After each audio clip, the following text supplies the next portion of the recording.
ರಾಜ್ಯಪಾಲರು ಅಂತ ಹೇಳ್ಬೇಕು. ನಮ್ಮ ರಾಜ್ಯಪಾಲರು ಇವ್ರ ರಾಜ್ಯಪಾಲರು ಅವ್ರ ರಾಜ್ಯಪಾಲರು ಅಂತ ಇದ್ದಾರ? ರಾಜ್ಯದ ರಾಜ್ಯಪಾಲರು ಗೆಲೋಟ್ ಅವರು ರಾಜ್ಯದ ರಾಜ್ಯಪಾಲರು, ಮುಖ್ಯಮಂತ್ರಿ ಸಿದ್ದರಾಮಯ್ಯ ನಿಮ್ಮ ರಾಜ್ಯಪಾಲರು ಅಂತ ಇರಲ್ಲ.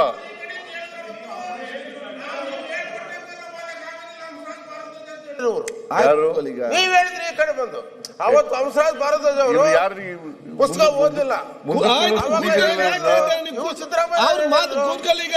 ಬರ್ಕೊಟ್ಟಂಗೆ ನಾವು ಓದಕ್ ಆಗೋದಿಲ್ಲ. ಹೌದು, ಬರ್ಕೊಟ್ಟಾಗ ಓದಕ್ಕಾಗಲ್ಲ. ನಾ ಬರ್ಕೊಟ್ಟಾಗ ಓದ್ತಾರ ಅವ್ರು ಓದ್ತಾರ? ನಾ ಬರ್ಕೊಟ್ಟಾಗ ಓದ್ತಾರ ಅವರು?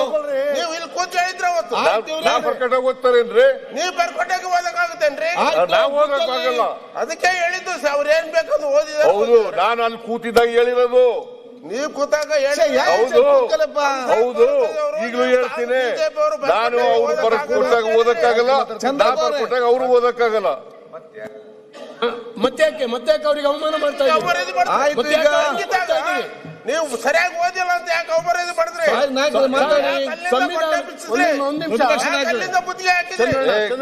ಮಾಡಿದ್ರಿ? ಇವತ್ತು ಕೂಡ ರೆಡ್ ಅಂಡ್ ರೆಕಾರ್ಡೆಡ್ ಅಂತ ಹೇಳಿದ್ದಾನೆ ಹೊರತು ನನ್ನ ಭಾಷಣ, ನಾವು ಬರ್ಕೊಟ್ಟಂತ ಭಾಷಣ ಎಲ್ಲನೂ ಓದಿಲ್ಲ. ಹೊರಗಡೆನೂ ಹೇಳಿದ್ದೀನಿ, ಒಳಗಡೆನೂ ಹೇಳಿದ್ದೀನಿ. ಈಗ ಚರ್ಚೆ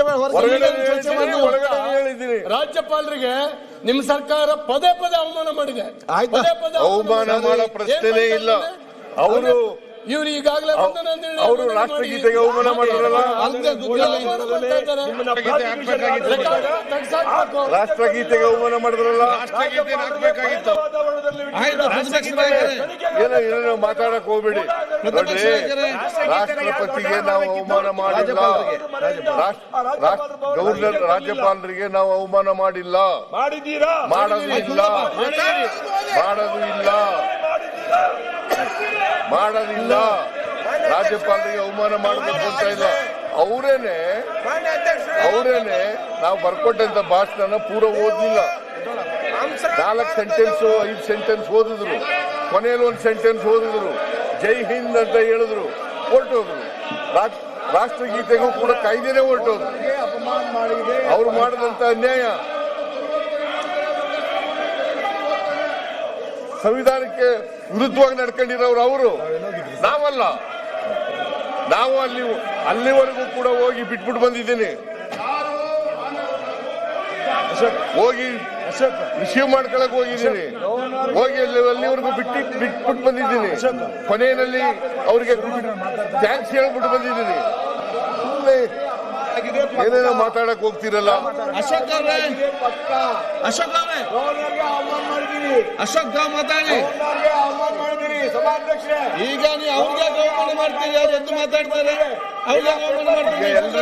ಎಲ್ಲ ಹಿಂಗೆಲ್ಲ ಎದ್ಬಿಟ್ರೆ ಹಿಂಗೆ ಸಂವಿಧಾನ ವಿರುದ್ಧ ಮಾಡಿದ್ದಾರೆ.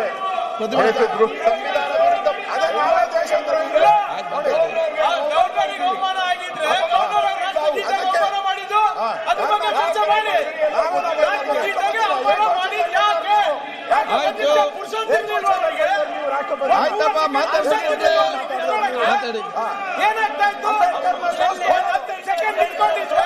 ನೀವು ಮಾತಾಡಪ್ಪ.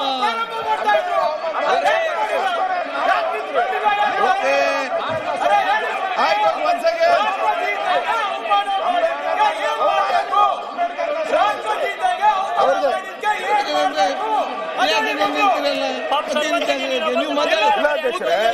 ನೀವು ಸಮರ್ಥನೆ ಮಾಡ್ತಾವ್ರ.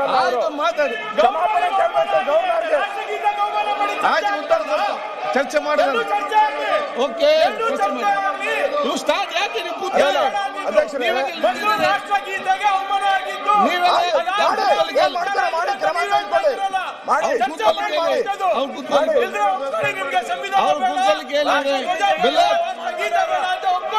ಅಶೋಕ್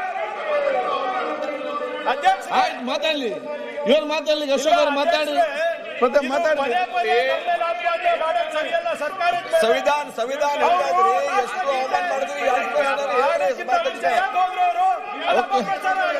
ಆಯ್ತು.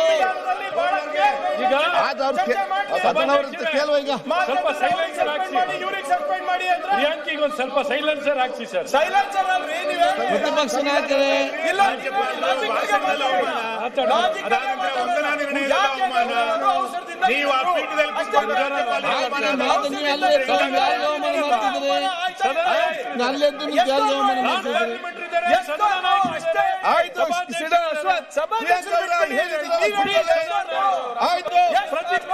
ಖರ್ಗೆ ಅವರೇ, ನೀವ್ ಹೇಳ್ತಾ ಇದ್ದೀರಾ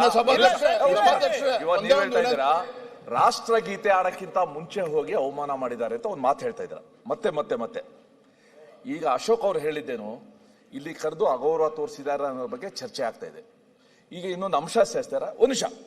ಅವರು ಜೈ ಹಿಂದ್ ಅಂತ ಹೇಳಿದ್ರು, ಹೊರಟುವಲ್ಲಿ ಇವ್ರೆ ಪಕ್ಕದಲ್ಲೇ ಸ್ಪೀಕರ್ ಇದ್ರು, ಪಕ್ಕದಲ್ಲೇ ಸಭಾಪತಿಗಳಿದ್ರು. ಅವರು ಒಂದು ನಿಮಿಷ ನಾಪಿಸ್ಬೋದಾಯ್ತು ಸರ್, ಅಥವಾ ಇಲ್ಲಿ ಬಂದ್ಮೇಲೆ ನಾಪಿಸ್ಬೋದಾಯ್ತು ಸರ್, ನ್ಯಾಷನಲ್ ಅಂತ ಹೇಳಿಲ್ಲ ಅಂತ. ಸೇ ವಿ ಶುಡ್ ಅವ್ರು ಇದ್ದು ಸ್ಥಿತಿ ನೋಡ್ಕೋಬೇಕು.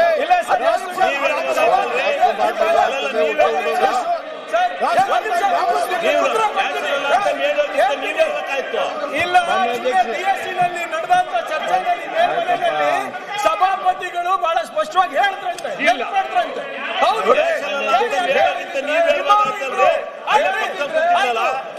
ಅಂದ್ರೆ ಅವ್ರ ಮೇಲೆ ಜವಾಬ್ದಾರಿ ಇಲ್ಲ ಅಂತ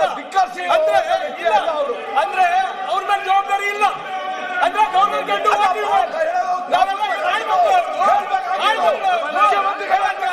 ಈಗ ಲಾ ಮಿನಿಸ್ಟರ್ ಮಾತಾಡ್ತಿದ್ದಾರೆ.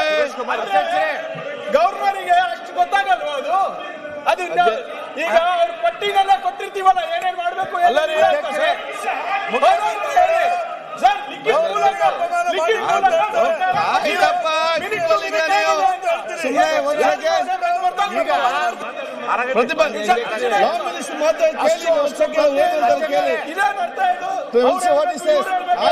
ಲಿಖಿತ ಮೂಲಕ ಸರ್ಕಾರ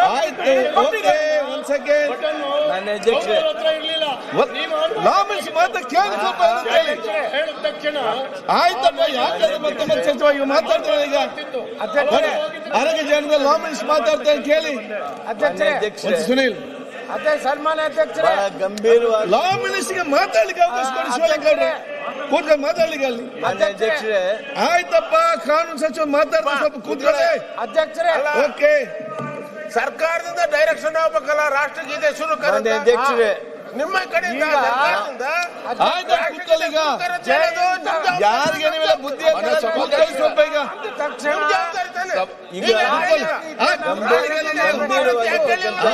ಕೂತ್ಕೊಳ್ಳಿ. ನೀವೆಲ್ಲ ಮೇಧಾವಿಗಳು, ಬುದ್ಧಿವಂತರು, ಕೂತ್ಕೊಳ್ಳಿ.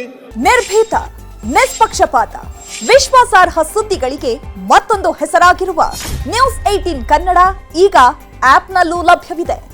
ದಯವಿಟ್ಟು ಇಲ್ಲಿರುವ QR ಕೋಡ್ ಸ್ಕ್ಯಾನ್ ಮಾಡಿಕೊಂಡು ಆಪ್ ಡೌನ್ಲೋಡ್ ಮಾಡೋದಕ್ಕೆ ಮರಿಬೇಡಿ. ನಿಮ್ಮ ಬೆಂಬಲ ಹೀಗೆ ಸದಾ ನಮ್ಮೊಂದಿಗಿರಲಿ. ಧನ್ಯವಾದ.